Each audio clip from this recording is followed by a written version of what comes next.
Hello everyone, good morning, good afternoon and good evening. जब भी आप ये लेक्चर देख रहे हो, I think my mic is working properly, screen भी आपको विजिबल है, स्क्रीन मूव भी कर रहा है। Welcome to the first demo lecture of accounts 12th standard. Task Academy में मैं आपको 11th और 12th में अकाउंट्स पढ़ाने वाला हूँ। मेरे बारे में थोड़ी सी चर्चा करेंगे, फिर हम डायरेक्टली 12th पे आ जाएंगे। देखिए, myself C A Narayan Sharma, I am qualified chartered accountant. Other than that मैंने यूजीसी नेट का एग्जाम होता है JRF, वो भी क्लियर किया है। ठीक है। Other than that, I am BCom from Sydenham College of Commerce and Economics, Mumbai marine drive के पास में। अगर आप लोग गए हो तो वहाँ पे पास में कॉलेज है, सिडनम कॉलेज। ठीक है। उसके अलावा मैंने यूपीएससी सिविल सर्विसेज का एग्जाम भी अपीयर किया है, उसके लिए एक्सटेंसिवली प्रिपेयर किया है मैंने। ठीक है, ठीक है, ये सब ठीक है। मैंने career wise I have worked with MNCs like Kotak Mahindra bank and KPMG। ठीक है, ये मेरा शॉर्ट एकदम बैकग्राउंड है। ठीक है। इसके अलावा अब हम सीधा बात करते हैं अपने 12th के सिलेबस और 11th के सिलेबस के बारे में। जहां तक मैंने देखा है, वैसे मेरा बैकग्राउंड 11th में मैं साइंस से था, तो लेकिन जहां तक मैंने देखा है ना कि 11th में जो कॉमर्स वाले हैं हम सब कॉमर्स वाले क्या करते हैं, 11th में कोई पढ़ता नहीं इतना, क्योंकि यार 10th का बर्नआउट है ना, तो इतना कोई ध्यान से देता, मतलब इतना ध्यान नहीं देता कोई। और क्या है कि अकाउंट सब्जेक्ट फर्स्ट टाइम आता है। ठीक है, अकाउंट्स फर्स्ट टाइम आया, नया सब्जेक्ट 11th में, और 11th तो अपना ऐसे निकल गया। और ठीक है, मैं सबके लिए नहीं बोल रहा, ऐसे किसी ने थोड़ा बहुत ध्यान दिया भी होगा, पर थोड़ा निकल जाता है, पता ही नहीं चलता 11th शुरू और खत्म हो गया, है ना। तो आप निश्चिंत रहिए उस केस में। हम पहले थोड़ा सा 11th का सिलेबस देखते हैं। हम क्या करेंगे ना, what is our plan of action, कि हम कैसे अप्रोच करने वाले basically 12th। What we will do is 11th से पहले हम बेसिक कंसेप्ट्स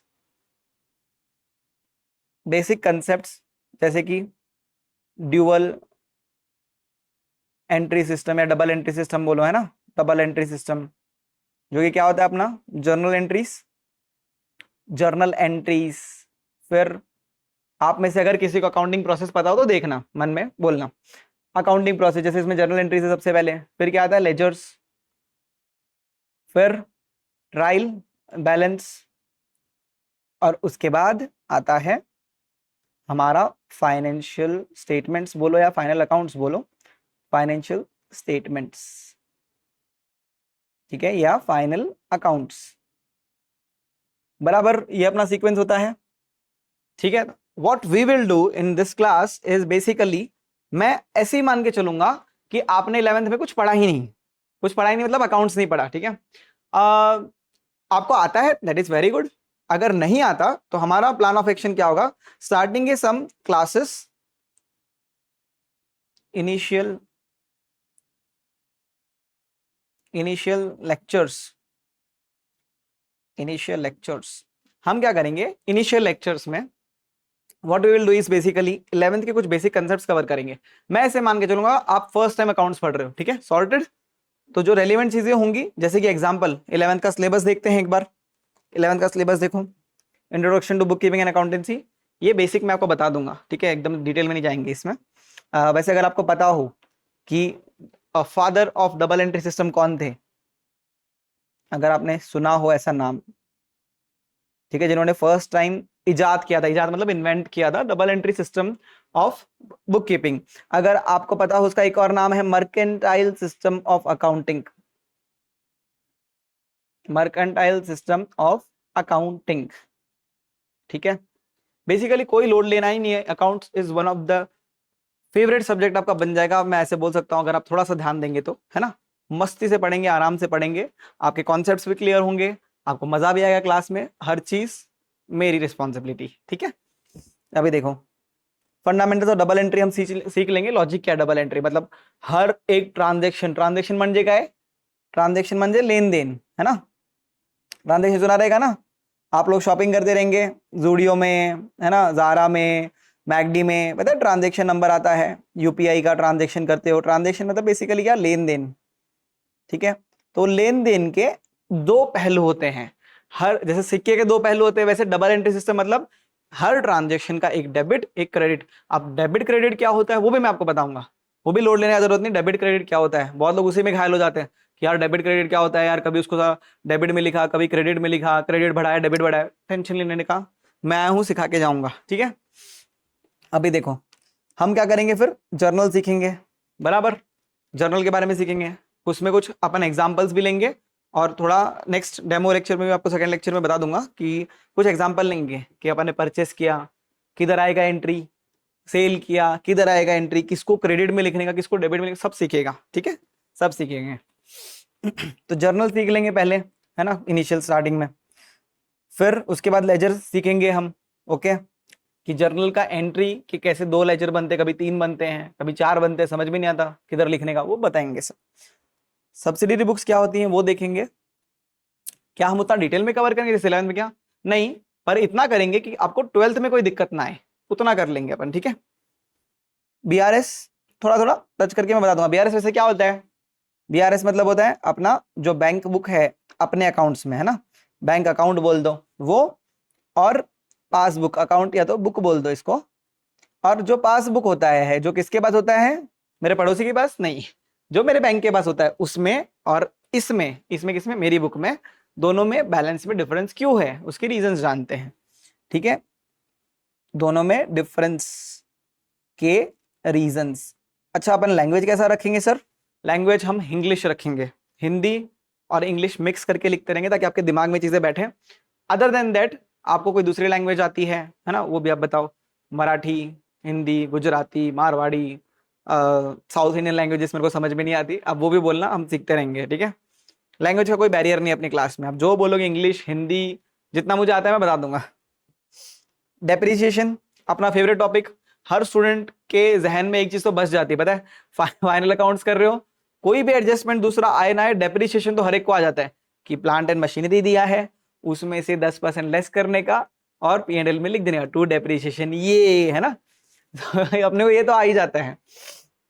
ठीक है, वैसे डेप्रिसिएशन के मेथड्स भी तो पता है, SLM WDB कुछ याद है, अगर याद है तो आप कमेंट्स में भी लिख सकते हो, और अदर देन दैट आप याद भी कर सकते हो। रेक्टिफिकेशन एक चीज है, स्टूडेंट्स को मैंने देखा 11th में, ये रेक्टिफिकेशन, हाँ, और ये सिंगल एंट्री ये छोड़ ही देते हैं, अनाथ है ये, इनका कोई है ही नहीं अपना, कोई इनको अपनाना ही नहीं चाहता। रेक्टिफिकेशन आते आते, रेक्टिफिकेशन क्या है, जर्नल एंट्री के मिस्टेक्स रेक्टिफाई करना। जर्नल एंट्री के मिस्टेक्स रेक्टिफाई करना। अब अपना दिक्कत क्या है, अपने को जर्नल एंट्री नहीं समझ में आ रहा, जर्नल एंट्री समझ में आ रहा, डॉक्टर के पास हम जा रहे हैं, डॉक्टर को बीमारी नहीं समझ में आ रहा, वो इलाज क्या करेगा, दवाई कैसे देगा, है ना, वैसे ही अपने को जर्नल एंट्री के बांधे हैं, तो हम मिस्टेक्स कैसे रेक्टिफाई करेंगे, तो स्टूडेंट्स वहां पे ही छोड़ देते हैं। ये सब चीजें मेरे एक्सपीरियंसेस है। जैसे फाउंडेशन में बहुत बार स्टूडेंट्स आते हैं, सीए फाउंडेशन में, उनका ऐसे रहता है कि यार रेक्टिफिकेशन तो हमने छोड़ दिया था, सिंगल एंट्री तो बहुत सारे ऐसे क्वेश्चन मार्क रहते हैं, सिंगल एंट्री था भी क्या सिलेबस में 11th में, तो ऐसा सब मत करो। अभी से हम क्या इंश्योर करेंगे, हमारा मेन पर्पस ही ये था एक्चुअली, सच बोलूं तो, कि हमारी टीम है पूरी सीएस की, हमारा पर्पस ही ये था कि जब प्रोफेशनल कोर्सेज में आते हैं स्टूडेंट्स, तभी उनको रियलाइज होता है कि अच्छा ये लॉजिक से पढ़ना था, इसको समझ के पढ़ना था, इसको रट्टा नहीं मारना था, है ना, debit what comes in, credit what goes out, ये सब हम रट्टा मार लेते हैं, उससे काम होता नहीं है बॉस रियल लाइफ में। हमको समझ के सीखने की जरूरत है कि इसको, इस अकाउंट को, परचेस अकाउंट को मैं डेबिट क्यों कर रहा हूँ, क्यों मैंने इसको क्रेडिट नहीं किया, अच्छा क्रेडिट किया तो क्यों किया, है ना, फिर कैपिटल है, ड्राइंग्स है, ये सब चीजें हैं, हमें ये सब चीजें समझने की जरूरत है। क्योंकि क्या है ना, जैसे बादाम का बोलते हैं एग्जाम्पल, आलमंड्स मालूम है आपको, आलमंड्स बचपन से सुना है कि आलमंड्स खाने का दिमाग स्मार्ट हो जाता है एकदम, है ना, शार्प होगा आपका ब्रेन। पर मेरे को एक बात बताओ, अगर मैं आपको 5 बादाम दूंगा, हाँ, रोज 5 बादाम दूंगा, 5 आलमंड्स एवरी डे, ठीक है, या फिर, और एक महीने में कितने दिन होते हैं, 30 डेज इनटू, मैं एक काम करता हूं, रोज रोज नहीं दूंगा बादाम, रोज रोज नहीं चाहिए आपको, 30 दिन का बादाम मैं एक साथ 5 बादाम के हिसाब से आलमंड्स मैं एक ही साथ दे देता हूं। मेरे को रोज रोज कंटाल आता है यार, रोज रोज मैं बोल जाता हूँ, रोज कौन इनको भिगोएगा छील के देगा आपको, एक साथ 30 दिन का बादाम दे देता हूँ, कितना हो जाएगा, 30 × 5, बताओ, इसके लिए भी कैलकुलेटर लेना पड़ेगा अपने को, 300 का आधा 150। मेरे को एक बात बताओ, क्या 5 बादाम मैं आपको हर दिन दूं आपकी बॉडी के लिए वो अच्छा, कि 30 दिन का 5 बादाम मिला के 150 आलमंड्स एक साथ दे दूं? चलेगा क्या आपको? आपका बॉडी हजम कर पाएगा 150 बादाम? नहीं कर पाएगा, बराबर। पेट गड़बड़ा जाएगा, कुछ ना कुछ तो होगा, डॉक्टर के पास भी जाना पड़ सकता है अगर 150 बादाम एक साथ खा लोगे तो, बराबर। तो जब खाने पीने की चीजों में हम इतना सोचते हैं कि बारी बारी थोड़ा थोड़ा खाएंगे, तो क्यों ना हम पढ़ाई में भी वैसे ही करें। हमको क्या होता है, फाउंडेशन इंटर में आएंगे तो अब एकदम से जाग आती है ना, सीए के फाउंडेशन इंटर में या CS CMA for that matter any professional course, ACC हो गया, तो अब अपने को जाग आती कि अरे यार अब तो बेसिक से समझना पड़ेगा। क्यों भाई, पहले कर लेते तो अच्छा रहता ना। तो वैसी चीज है, हमारा यही पर्पस है, हमारी जो पूरी सीए की टीम है, हमारे जो मेंटर हैं सुमित सर, हम सबका यही प्लान है कि क्यों ना स्टूडेंट्स को 11th से ही सिखाया जाए बेसिक चीजें उनके हिसाब से ही। हम ऐसा भी नहीं करने वाले कि अभी से आपको इतना ज्ञान दे देंगे 11th 12th में कि भाई फाउंडेशन में पढ़ने के लिए कुछ बचे ही नहीं, वैसा भी नहीं करेंगे। थोड़ा थोड़ा 5-5 बादाम एक साथ, है ना, धीरे धीरे, ताकि आपको 12th एकदम बर्डनसम ना लगे। क्या होता है स्टूडेंट्स को, अभी जैसे एग्जांपल अगर मैं सीए फाउंडेशन का एग्जांपल ले लूं, सीए फाउंडेशन में क्या होता है, 11th प्लस 12th ऑलमोस्ट ये सब सिलेबस आया, और उसके अलावा भी एडिशनल सिलेबस है ना। अब दिक्कत क्या होती है, इंसान इधर कुछ पढ़ा नहीं खास, यहाँ पे थोड़ा बहुत पढ़ा, थोड़ा बहुत छोड़ दिया। 12th में डीके थोड़ा बहुत मार्क्स आएगा तो आएगा, 10th में जितना मेहनत करते उतना अपन 12th में करते नहीं है, ठीक है। सबकी बात नहीं कर रहा मैं, कुछ कुछ करते हैं मेहनत, दैट इज गुड। और फिर एडिशनल सिलेबस अलग, और ये सब मेरे को करना है with in span of 4 to 5 months, तो बहुत बर्डनसम लगता है। 11th तो छोड़ दिया था, अभी वो भी पढ़ो, 12th में थोड़े टफ क्वेश्चन आ जाएंगे वो पढ़ो, और फिर ये पढ़ो। तो आप समझ रहे हो हमारा पर्पस ये है कि 11th 12th में स्टूडेंट्स अभी से थोड़ा थोड़ा समझेंगे तो उनके लिए फाउंडेशन, फाउंडेशन में ऐसे बस बोल रहा हूँ, CA foundation, CS CMA ACCA foreign courses और भी हैं, सबके सब बहुत इजी पढ़ेंगे आपको, ठीक है। तो हमारा ये पर्पस है, आई होप आपको समझा होगा। तो अब हम ये सब चीजें सीखेंगे। स्टार्टिंग में मेरे 12th के लेक्चर्स होंगे, जर्नल लेजर, और मेरा जो बेसिकली अकाउंटिंग प्रोसेस था मैंने आपको बताया, जर्नल एंट्रीज कैसे पास करते, क्यों पास करते हैं, लेजर्स, ट्रायल बैलेंस और फाइनेंशियल स्टेटमेंट्स के बारे में मैं चर्चा करूंगा, ठीक है। 11th का सिलेबस भी वैसे ही था, आपने ये सब चीजें सीखी, बेसिक चीजें, रेक्टिफिकेशन हो गया, final accounts of proprietary concern, आपको पता है सोल प्रोपराइटर हम बचपन से देखते थे, किराने वाला है ना, और कोई छोटा बिजनेस वाला, सोल प्रोपराइटर के फाइनल अकाउंट्स। तो इस पे थोड़ी सी चर्चा करेंगे हम, ओके। आपको कुछ अगर याद हो, ट्रेडिंग अकाउंट में डेबिट साइड कौन से आइटम्स आते हैं और क्रेडिट साइड कौन से आइटम्स आते हैं, तो कमेंट में लिखिएगा। उसके अलावा P&L में कौन से आइटम डेबिट में आते हैं, कौन से क्रेडिट में आते हैं, और मैं कैसे डिसाइड करता हूं कि ट्रेडिंग में ये आना चाहिए, P&L में ये आना चाहिए, तो प्लीज वो कमेंट कीजिएगा, बताइएगा, ओके। बैलेंस शीट में कौन से आइटम्स आते हैं वो बताना, ठीक है। एक और सवाल, मेरे को एक बात बताना कि ट्रेडिंग अकाउंट शॉर्ट में लिख रहा हूं एंड P&L अकाउंट ये लिखे रहता है, हम ये लिखते हैं for the year ended 31 March let's say 2026, बराबर। और मैं बोलता हूं बैलेंस शीट में मैं लिखता हूं बैलेंस शीट एज ऑन 31 मार्च 2026। ऐसा क्यों, ऐसे क्या करते अपन कि ये फॉर द ईयर एंडेड लिखा और ये एज ऑन लिखा, ये मतलब पूरे साल का, ये उस दिन का, ये भेदभाव हम क्यों करते हैं? हाँ, आपको अगर पता हो तो ये भी आप बताना कमेंट में, ठीक है। मुझे बहुत खुशी होगी देखने के लिए कि आप कितने क्या आंसर कर रहे हैं, ठीक है। देखते हैं, ये हो गया, ठीक है। अब ये 11th की बात है, जो हम स्टार्टिंग के कुछ लेक्चर्स 11th पे देंगे ताकि आपका उससे बेस स्ट्रांग रहे 12th पे, क्योंकि 11th में आप जहाँ सेल्फ स्टडी किया आपने कहीं पे और किया हो, वो जो भी हो, मैं ऐसे ही मान के चलूंगा कि हम सब एक बराबर हैं, एक ही थाली के चट्टे बट्टे हैं, ठीक है। ये बात थी 11th की। 11th का सिलेबस हमने देख लिया, फाइनल अकाउंट सोलो प्रोवाइडर तक कंसर्न था। अब देखो दूसरा चीज 12th का सिलेबस देखो, एक minute.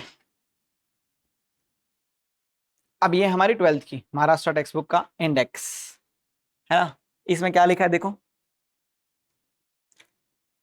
Introduction to partnership and partnership final accounts. अब तक हम सिंगल थे, अब पार्टनरशिप में आ गए, पार्टनरशिप में आ गए। मैं बिजनेस की बात कर रहा हूं, ठीक है, सिंगल थे बिजनेस में, कुछ और मत सोचना। बिजनेस में अब हम पार्टनरशिप में आ गए बिजनेस करने के लिए, बिजनेस करने के लिए, बिजनेस करायला आपण पार्टनरशिप मध्ये एंटर झालो, झाला, सॉरी मैं थोड़ा मराठी मेरा रिवाइज कर रहा हूँ। मैंने पूरा मेरा स्कूलिंग मुंबई से हुआ है, मराठी में मैं काफ़ी अच्छा था। अभी 12-13 साल से थोड़ा लिंक टूट गया, बट मैं काफ़ी बेटर हो गया हूँ पहले से, ठीक है। तो चलता रहता है। आप क्लास में भी मैं मराठी बोलूंगा, दूसरी लैंग्वेज मुझे सिखा देना ना, कन्नड़ है आपका, जो भी लैंग्वेज होगा, मतलब मदर टंग ऑफ कोर्स। आप महाराष्ट्र के, ये तो पढ़ाई तो अपनी इसमें होगी इंग्लिश में, और मुझे रेक्टिफाई कर देना ना आप, मेरी लैंग्वेजेस आप सुधारते रहना, मैं आपका अकाउंट सुधार दूंगा, ठीक है। बार्टर एक्सचेंज करते हैं अपन, देखो, ठीक है। तो जहां हमने खत्म किया था हमारा 11th का syllabus, final accounts of sole proprietary concern, मतलब सोल प्रोप्राइटर एक इंसान का, वहीं से हमारा शुरुआत हो रहा है पार्टनरशिप और पार्टनरशिप फाइनल अकाउंट्स का, one of the most important chapters, ठीक है। फाइनल अकाउंट्स, इसमें क्या बनाएंगे हम, बैलेंस शीट एंड, पहले trading and PNL and balance sheet, है ना, ठीक है, डन। इतना हमारा बात हो गया। अब उसके आगे हम क्या करेंगे, accounts for not for profit concern है। आपने सुना है कभी एनजीओ, एनजीओ सुना है, एनजीओ, एनजीओ है ना, एनपीओ, ये सब क्या होता है, ये सब ऐसे होते हैं कि कुछ इनका मेन मोटिव है ना पैसा कमाना नहीं होता, लाइफ में हर चीज पैसे के बारे में भी नहीं होती, ऐसा बहुत लोगों का मानना है। आपने देखा है गरीबों की संस्था होती है, जो मतलब जो गरीबों की मदद करते हैं, उनको कपड़े देना, उनको पैसा देना, है ना, ऐसे ओल्ड एज होम्स होते हैं, ऐसे क्लब होती हैं, सोसाइटी होती हैं, ट्रस्ट होते हैं, उनका मेन मोटिव पैसा कमाना नहीं होता, उनका मेन मोटिव होता है कि भाई हम सर्विस करें, सर्विस दें किसी को, ठीक है। डॉग्स के लिए पता है वेलफेयर एसोसिएशन होती है, किसी को डॉग को लगा हुआ है तो उनका फ्री में ट्रीटमेंट करते हैं ना, ऐसे अच्छी अच्छी ऑर्गेनाइजेशन होती हैं। डॉग कोई एनिमल रेस्क्यू होता है, कभी कोई और चीजें होती हैं। उनका मेन काम पैसा कमाना नहीं होता, पैसा नहीं, सर्विस करना होता है, सेवा, सेवा, बराबर। तो सेवा करना अगर होता है उनका, जब काम मेन मकसद ही नहीं है प्रॉफिट कमाना, तो वो फाइनल अकाउंट्स में प्रॉफिट एंड लॉस अकाउंट थोड़ी ना बनाएंगे, बराबर। प्रॉफिट लॉस तो क्या है, फायदा घाट नुकसान, है ना, फायदा और नुकसान, है ना। अभी उनका पर्पस ही नहीं है यार फायदा नुकसान करना, तो अगर उनका पर्पस नहीं है फायदा नुकसान करना, तो फिर वो क्या बनाते हैं, ऐसा तो आता है उनके पास, डोनेशन भी आता है ना, फिर वो कुछ सर्विस वगैरह देते हैं, सर्विस के भी पैसे मिलते हैं उनको, थोड़े नॉमिनल मिलते हैं, तो उनके लिए हम we make something known as income and expenditure account. आज मैं खाली ओवरव्यू दे रहा हूँ, ठीक है, बाकी हम चर्चा इस पे विस्तार में करेंगे डेमो में, बेसिकली कि हमारा कोर्स ऑफ एक्शन क्या रहेगा। हम पहले 11th के कुछ basic chapters, basic concept cover करेंगे, ताकि आपका 12th एकदम स्मूथ जर्नी रहे, ठीक है। अदर देन दैट देखो, पार्टनरशिप, बार बार मुझे एक ही नाम दिख रहा है, पार्टनरशिप, पार्टनरशिप, पार्टनरशिप, पार्टनरशिप। अभी आगे क्या हो रहा है, एडमिशन। जब एक पार्टनरशिप में जब दो के बीच में तीसरा आ जाता है, तीसरा बगस कुछ नहीं, मतलब मस्ती कर रहा हूँ। एडमिशन मतलब A and B are partners, ठीक है, दो जन है, पार्टनरशिप मतलब दो जन मिलके काम कर रहे हैं, बिजनेस कर रहे हैं, ठीक है, चाय का बिजनेस, कोई बड़ा बिजनेस, बुटीक रखा है, पार्लर रखा है, कुछ भी, दो जन मिलके बिजनेस कर रहे हैं, और सी अगर आ जाता है, सी को इंटरेस्ट है कि मुझे तेरे बिजनेस में आना है, मुझे तुम्हारे बिजनेस में पार्टनरशिप करनी है, ठीक है, तो उसको बोलेंगे एडमिशन, ठीक है। ये हो गया एडमिशन। रिटायरमेंट मतलब क्या, रिटायरमेंट मतलब सर, रिटायरमेंट का मतलब होता है कि ए, बी और सी तीनों पार्टनर्स थे, ए, बी और सी तीनों पार्टनर्स थे। अब बी को मान लो ड्यू टू एज और सम अदर रीजंस बीमार है या कोई भी चीज है, उसकी वजह से he is quitting now, okay, वो छोड़ के जा रहा है, ही इज लीविंग, है ना, वो छोड़ रहा है कि बस अभी बहुत हो गया, अभी मेरे को और काम नहीं करने का, मैं रिटायर हो रहा हूँ, ठीक है, सुना है ऐसा, तो उसमें बोलेंगे रिटायरमेंट। तो ये सब क्या कर रहे हैं, ये सब बेसिकली है रिकंस्टिट्यूशन। कंस्टिट्यूशन मतलब बनना, कॉन्स्टिट्यूशन मतलब बन रहा है, बनना किसी चीज का, ठीक है, बनना। रिकॉन्स्टिट्यूशन मतलब वापस से कुछ चेंजेस हो रहे हैं स्ट्रक्चर में, है ना। अगर एडमिशन आता है, जिंदगी में कोई नया पर्सन आता है, चेंज हुआ। रिटायरमेंट, पढ़ाई की बात कर रहा हूं मैं पार्टनरशिप पे, है ना, उसके ऊपर नहीं जाना कुछ भी। एडमिशन समझा, रिटायरमेंट कोई छोड़ के जा रहा है, डेथ परमानेंट कोई छोड़ के जा रहा है ना। कंपलसरी रिटायरमेंट हो गया ये। अगर खुदा ना खास्ता भगवान को प्यारा हो गया कोई पर्सन, तो कंपलसरी डेथ नहीं, कंपलसरी रिटायरमेंट हो गया, बराबर। कंपलसरी रिटायरमेंट हो गया, अभी चलाए गए कोई इंसान तो क्या कर सकते हैं। तो जैसे अगर मान लो ए, बी और सी 3 पार्टनर्स थे, सी की डेथ हो गई, मृत्यु, ये शायद मृत्यु, मुझे ध्यान नहीं, टाइम हो गया, यही होगा मेरे ख्याल से, डेथ हो गई, बराबर। वापस से चेंज होगा पार्टनरशिप, पहले ए बी सी में था, अब ए और बी 2 में ही रह गया, बराबर। डिसोल्यूशन मतलब कि एक पार्टनर की बात नहीं है, पूरा फर्म ही हम बंद कर रहे हैं, ऐसा होता है क्या? होता है ऐसा, डिपेंड करता है। कभी कभी तो पार्टनरशिप एंट्री भी ऐसे करते हैं, 5 साल के लिए करेंगे पार्टनरशिप, पर बंद कर देंगे, होता है। शांति से ए बी और सी 3 पार्टनरशिप फंड में थे, तीनों ने डिसाइड किया कि let's close this partnership, and this partnership, है ना। पार्टनरशिप फर्म परमानेंटली बंद कर दिया। क्या कोई भगवान को प्यारा हुआ? नहीं। क्या कोई रिटायर हुआ? नहीं। एडमिशन हुआ? नहीं। बाय खुद ने म्यूचुअल अग्रीमेंट से, अलग अलग सिनेरियोस होंगे, हम देखेंगे उसके बारे में, तो वो कब क्लोज कर दिया उन्होंने, ठीक है। अब बस छोटी सी और चर्चा, बिल ऑफ एक्सचेंज, बीओई हम इसको प्यार से बोलते हैं, क्या होता है ये? वादा, प्रॉमिस, है ना। प्रॉमिसरी नोट वैसे अलग होता है, बता दूंगा। बिल ऑफ एक्सचेंज मतलब क्या? ए ने गुड्स बेचा बी को उधार पे, उधार समझता है क्या? शायद स्पेलिंग राइट नहीं है, पर ठीक है, उधार पे। और ए को शक है, इसको देख के लग रहा है ये चला जाएगा, ठीक है, शक है बी पे, है ना, कि बी बाद में पैसा नहीं देते, 2 महीने के बाद जब मैं पैसा लेने आऊंगा और गायब हो गया तो, या कुछ भी रीजन हो गया पैसा नहीं दिया तो वो एक उससे खत मांगता है, एक लेटर। आप लोगों ने किसी को लेटर दिया है क्या? स्कूल कॉलेज के लेटर की बात कर रहा हूँ मैं, एप्लीकेशन लेटर, कुछ और मत समझना। तो लेटर में ऐसे लिखा रहता है कि इतने दिनों के बाद, ऐसे फॉर्मेट रहेगा पूरा, 3 months आफ्टर द डेट पे टू मी और माय ऑर्डर। ए बोलेगा इतने दिनों के बाद, 2 महीने के बाद मुझे, या मैं किसी को बोलूंगा कि भाई उसको पे कर देना, तो करना है, ठीक है, साइन करके दे देगा बी, वो सब बात की बात है। तो वो बेसिकली ट्रांजेक्शन का एक इंस्ट्रूमेंट होता है, ठीक है। कंपनी अकाउंट्स, अगर आपको OCM, organisation of commerce and management का याद हो, टाइप्स या फॉर्म्स ऑफ ऑर्गेनाइजेशन, तो बताना, कमेंट में लिखना, ठीक है। जैसे कि उसमें से अगर if I am not wrong, तो एक सोल प्रोपराइटर है, एक पार्टनरशिप फर्म है, एक कंपनी था, बराबर, जो कोऑपरेटिव सोसाइटी वगैरह थे। Company accounts, joint stock companies, आपको कुछ कंपनी के नाम याद हो तो बताना, कभी नाम सुने हो तो। आप प्रोडक्ट्स भी बहुत सारे यूज करते हो जिसके आपको पता हो, आप कमेंट्स लिख सकते हो। Company accounts, issue of shares, कुछ शेयर होता है, कुछ हिस्सेदारी होती है, उसका अकाउंटिंग कैसे करने का वो देखेंगे, ठीक है।